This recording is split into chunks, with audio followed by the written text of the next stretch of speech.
2025, ito yung sure tayo hindi pa rin mawawala ang kabi-kabilang okasyon nating mga Pinoy. Kaya naman iba't ibang party and event setup ang nagsusulputan sa ating mga social media pages. Kagaya na lamang ng nakilala nating negosyo na mula pa sa Binyan, Laguna. Kita tayo kasama sina Cheryl ng Events by Cherry. Good morning Hi, sa Sir iyo. Jess. Good morning. Good morning. Una sa lahat, kayo ang gumawa nitong napakagandang backdrop sa likod Yes, natin. sir. Kwentuhan mo naman muna kami sa inspiration dito. Well, actually, since ang ating theme for this year ay mocha, so that's Ng why... ating color of the year. Yeah, Ayan. color of the year. That's why we do the balloon setup and then we add a shimmer wall na design for it. Tapos, Nakakasosyal nga yung shimmer niya. Yeah. Oo. Pero ano ba yung mabenta ngayon? Ano yung on-trend or in-demand kadalasang nire-request sa inyo ng mga kliyente? Anong styling dapat? most likely, more mga backdrops Oo. Kasi may mga gatherings na small events lang, like sa restaurant and sa mga houses nila. Yeah, that's why most of our team nagsiset up talaga backdrops. Pag sa backdrop, ano kadalasan yung material na gusto ng mga kliyente? Kadalasan ba kailangan may balloons? Ano ba yung, o may mga ganitong burloloy ba? Ano kadalasan yung hinahanap nila? Actually, they usually request for flowers and then balloons, combination of flowers and balloons, and then the shimmer wall, and then we have also the panels that we use, the curved panels with different sizes. Yan. Alam niyo, saan maganda na nagagamit yung mga ganitong klaseng backdrop pag mga events? Bakit siya effective? Sa mga birthday, kasi as we all know, we celebrate birthdays kasi once a year lang. That's why most of our clients request talaga na kung paano, kahit yung backdrop nila ay mapaganda. Pwede kasi yung background ng photo booth mo no? Yes, In fact, katulad exactly. nito, nasa likod siya ng ating food, ng ating handaan. So maganda rin na makita na yan yung nasa likuran mo para anytime, pleasant tignan kahit may mag-picture-picture dyan. Ang ganda ng background mo. Yes, that's right. Pero matanong kita, Cherry, magkano yung kinailangan mong puhunan para masimulan yung negosyo? Well, actually, nag-start ang business namin na hiniram ko yung bonus ng husband ko, which is 25,000, and then that's the right time na nag-fund ako for the backdrops, yung mga ginagamit talaga sa events to offer a professional event styling setup.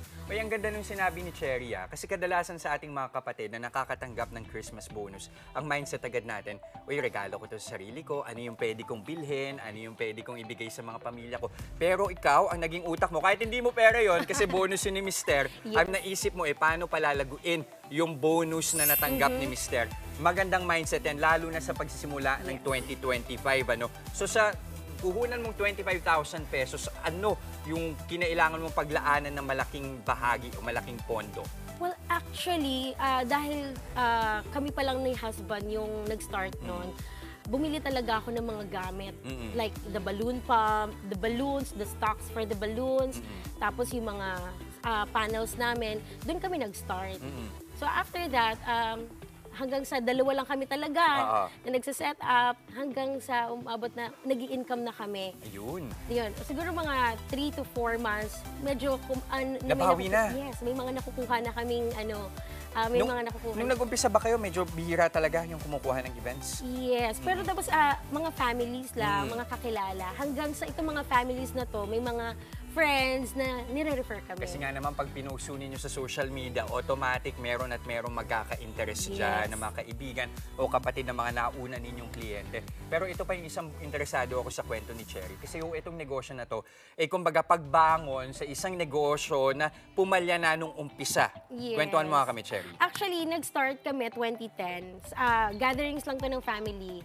Hanggang sa, yun nga, nabanggit ko, ino-offer na to ng mga kakaibigan namin at mga kakilala namin sa industry.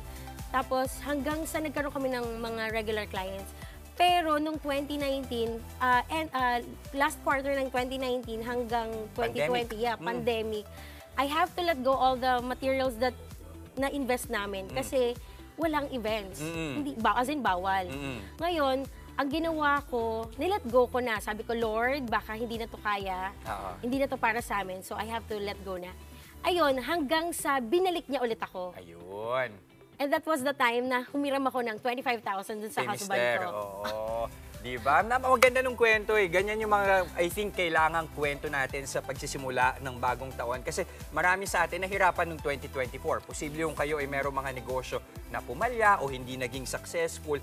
Minsan, kailangan mo lang ng kaunting pahinga para pag-isipan at pagnilayan kung ano yung nangyari.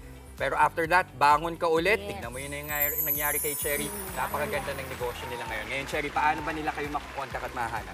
Okay, so guys, if you need backdrops or other decorations for your event, please follow our page, Events by Cherry, and we also have Instagram, Events by Cherry official page. Yan, mga kapatid, pag meron kayong event this 2025, kontakin nyo na sila. Again, maraming salamat, Cheryl ng Events by Cherry. Thank you, sir. Thank you.